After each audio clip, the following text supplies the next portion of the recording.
And so we will ask questions on your talk, and I can understand it can be a little difficult because it's really technical sometimes. So if you have any question in the audience, it will be a pleasure. Yes, of course. Oh, just wait for the microphone. Dr. Moosajee, has the metabolite study been published yet? Not yet, soon. Okay, wonderful. Been looking forward to that one. Very soon. We're on our final draft. Excellent. And then I guess my other question is, would it be worth investigating like the autism one that you were looking at, the autism and aniridia and ADHD, comparing a PAX6 aniridia cohort to a visually impaired cohort to determine whether that's really a PAX6 related or whether it's vision? Yeah, absolutely. And I think that's the assessments of visually impaired children has already been published. So we have when I say normative, we have data on that. And that ranges between 15 to 33%, compared to, as we showed in the general population, it's about 2%. So that's the visually impaired group. But definitely with the aniridia group, we need to have like a proper analysis and compare to those visually impaired groups.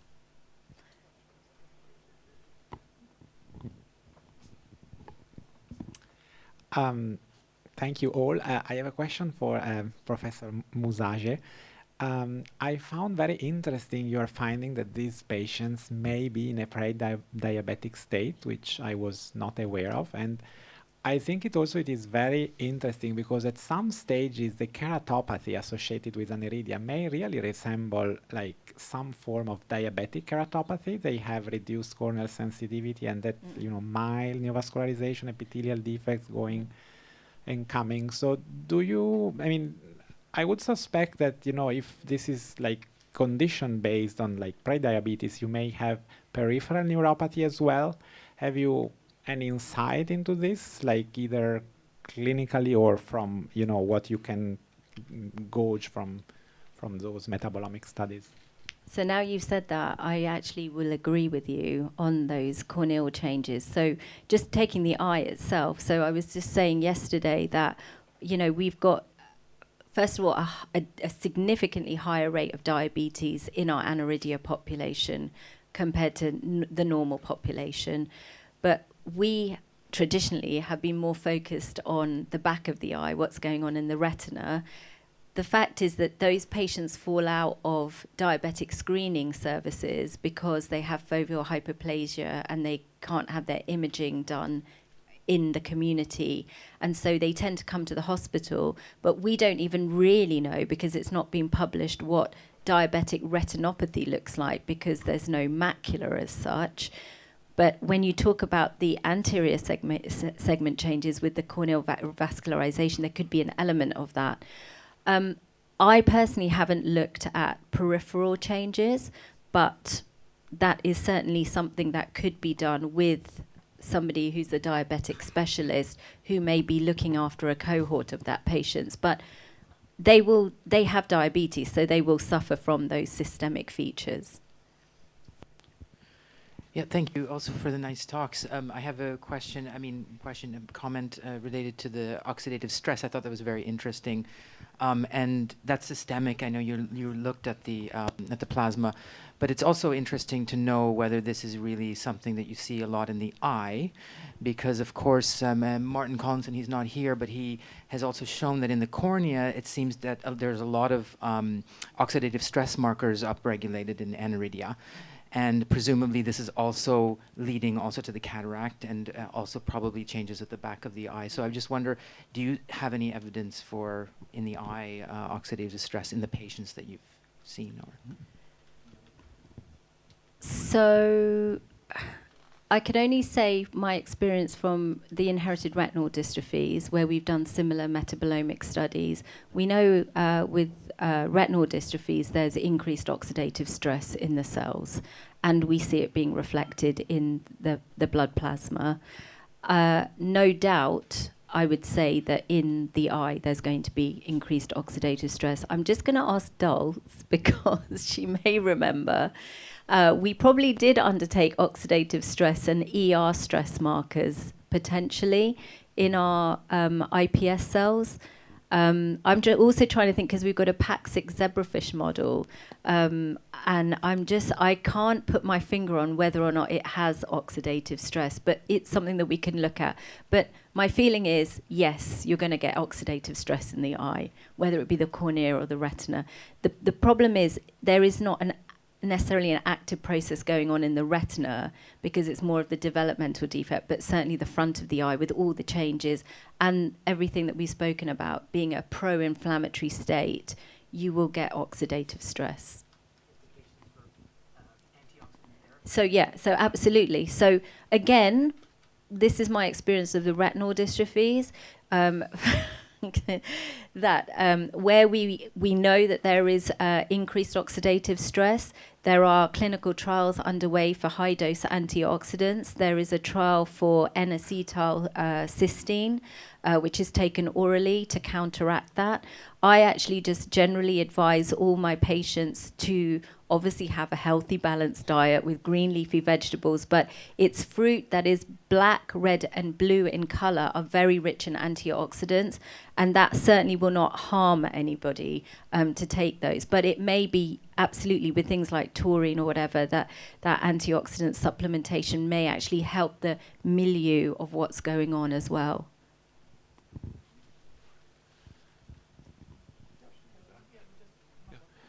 We know that the BMI is increased. Did you correlate your results with the BMI in the patients? Yeah, we did. Yeah. And so all of those results are shown adjusted to BMI.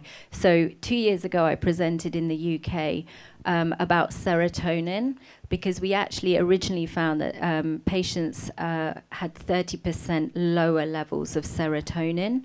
And serotonin is linked to mood, behavior, sleep. It's a key hormone.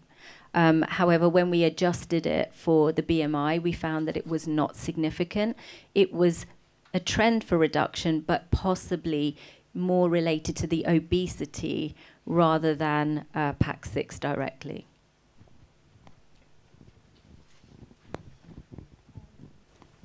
Thank you. I have a question for Professor Valleix and Professor Moosajee.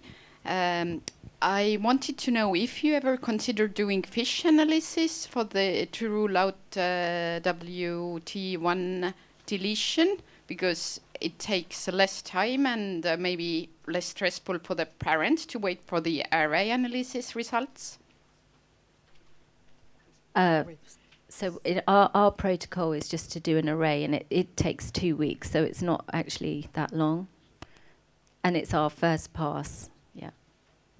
In our case at Kosher Hospital, we test by NGS analysis, and we have the result in 2 weeks, two or 3 weeks, because we identified all CNV copy number variation of all the locus, PAX6 locus, including WT1 gene and LP4, and all gene we can identify directly by our NGS panel. Okay, so you really have one test yes. to cover it all. And another question was, like in the UK, you test basically in Aniridia, you test for PAX6, but in France, you test for the all, panel. For all yeah, gene. Yeah, okay. So what is your opinion? Which is better? Should we start really from PAX6 at first? In my opinion, you must test by NGS panel. Yeah. And in our panel, it's very interesting because we have different sub-panels for different affected tissue in the posterior or anterior segment of the eyes. And sometimes we have nystagmus, and gene for nystagmus, and we identified PAX6 variant for patients with no iris abnormalities. And it's interesting to have a general view for all gene, for all genes, I think. And maybe whole genome in first line in France, maybe. Yes, I agree.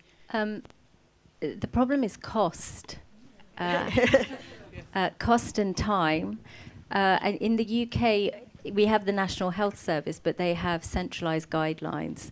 So we have whole genome, but for a child, like I'm saying, it's just far cheaper and quicker to just rule out WAGA as the first step. And then there are still labs that offer the PAX6 screening, which again is much cheaper and again faster than whole genome in the UK. We can do whole genome, but at the moment we're looking at sort of 9 to 12 months wait. And so we would get a result much quicker that way. And so, yeah, it's really cost and time. It's not that it's not available, but it's just more cost effective that way and actually time efficient. And then anyone who's left without a result would go on to have whole genome. But for example, if we had someone with anterior segment dysgenesis, they would go straight for whole genome. We're talking about classic aniridia, where we think it's going to be PAX6, but we perform even for classical type of aniridia, it's NGS, because every month we have NGS panel for 50 patients, and for whole genome sequencing we have the data in 10 weeks. It's very quick. I think it's very difficult because it depends on the country. And so that's why it's so complicated. And we are lucky, I think, in France. So we are lucky to have the NGS directly and quite quickly, because sometimes when I want a fish analysis now, it's longer. So it's just because we have less, and so that's why it's very difficult. And I understand the cost problem, of course. I don't have a question. I just want to say my emotions come back like more than 10 years ago when I was first listening for James Lauderdale, when he was saying, well, I am doing this in the mice. And he was talking about the same things being with mice. And now it's like very deep analysis in the patients. It's like where we are now. So like, thank you very much for all of you, what you are doing. It's really fundamental. It's absolutely wonderful. So deeply, my deep appreciation. Thank you.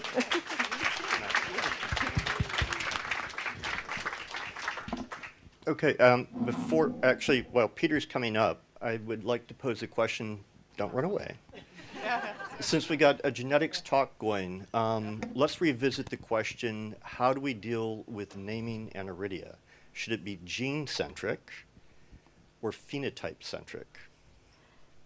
Centric, what do you Sorry, should we lead, right, aniridia, because we've heard talks today where we've referred to aniridia from a clinical perspective, right, partial, but it's still in a person that has a PAX6 mutation.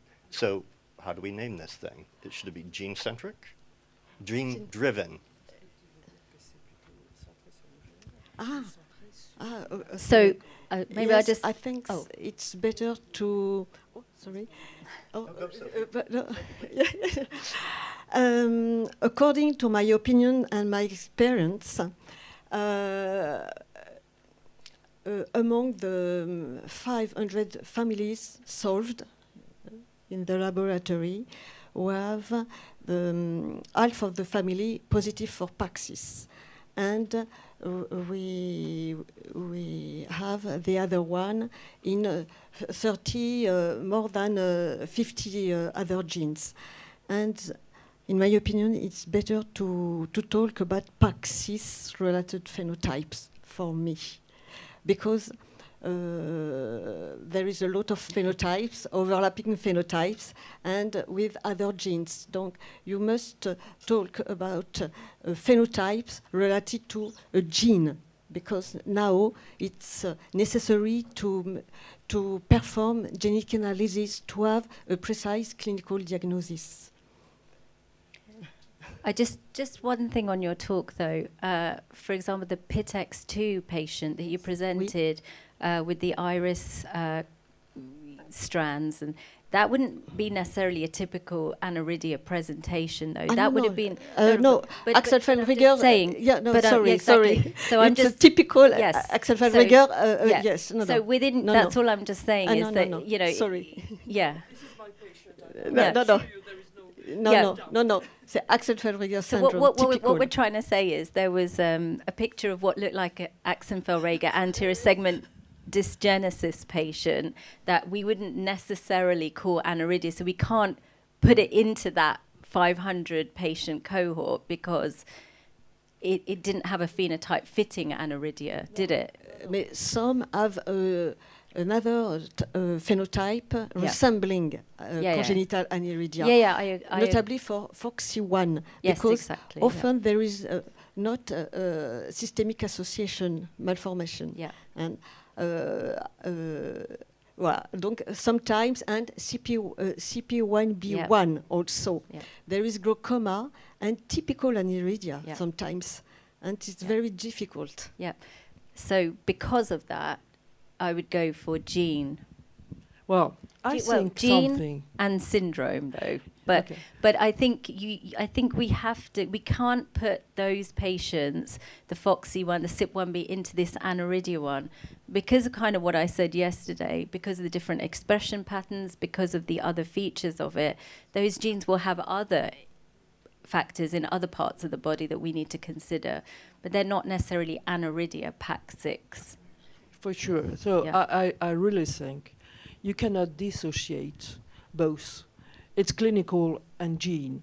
And so, of course, when you see the patient who is PTX2, it was a classical Axenfeld-Rieger.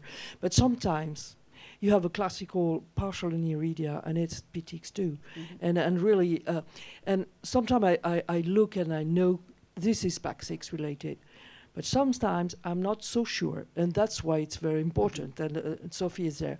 So I really think we cannot dissociate both. So that's a very good question, Jim, but I think But both are necessary. Yeah, I think both are necessary because, yeah. You keep that light. Okay, and I'm gonna push this one step further. So in the group of people that I work with, there are at least 3 families that I know of where one of the family members was not diagnosed until very late in life, and they were only diagnosed as having a PAC6 mutation because of their children. So what do we do with the individual who presents clinically? I mean, she's not completely normal, but what do we do for people who present as normal superficially, but they're carrying the mutation? I just want to say that, for example, the missense family that I showed, which had completely normal irises, an element of foveal hyperplasia, you know, there is still doubt that they will suffer from limbal epithelial stem cell deficiency. So I personally think they still need to be monitored because they may develop certain forms, maybe not, you know, glaucoma, but they may develop corneal keratopathy. They may have systemic features, they may be milder. The question is why? I mean, why is that particular patient got no phenotype when generally PAC6 has quite high penetrance? Well, would you like to? High penetrant, but with variable clinical sign. Voilà. And sometimes we have also a lot of patients with PAC6 positive disease variant. In PAC6, yes, with the cataract, isolated cataract and foveal hypoplasia. And it is important to screen also cataract genes to make the difference, I think. It's really complex because it's anterior segment, it's genesis, but involving posterior segment. So that's why. And so I have some families where the diagnoses were made very, very long after, just because they were children. And I agree with you. And because nobody just took the time to make all the thing, because usually they have low vision. So, and they don't understand why, but it's just because they don't know. It's difficult for them. Oops. Sorry. Just a Question while we have genetic experts up here. I'm not I'm not very good in genetics, but I do remember that Mariya said that there was some mitochondrial dysfunction. But usually, I guess, when we're looking at the genetics, we're looking at nuclear DNA, right? Do we know anything about the mitochondrial DNA in aniridia? Or would we expect it to be affected? No. No. No. By whole genome sequencing, you can look at the DNA mitochondrial mutation, and I never found anything. The only thing that you might find is if you were to do, for example, RNA-seq, and you had a lot of upregulation or downregulation, or just differentially regulated mitochondrial pathways, the gene could be having an effect on mitochondrial genes generally, up or down regulating them. Again, we see that in other retinal conditions. It's starting to sound very retinal, but no, but that's the truth. So the lipid oxidation is something key that probably needs to be looked at, and then the effect of PAX6 on those pathways, as opposed to there being a mutation in the genome. And on that note, let's thank our speakers, an impromptu panel.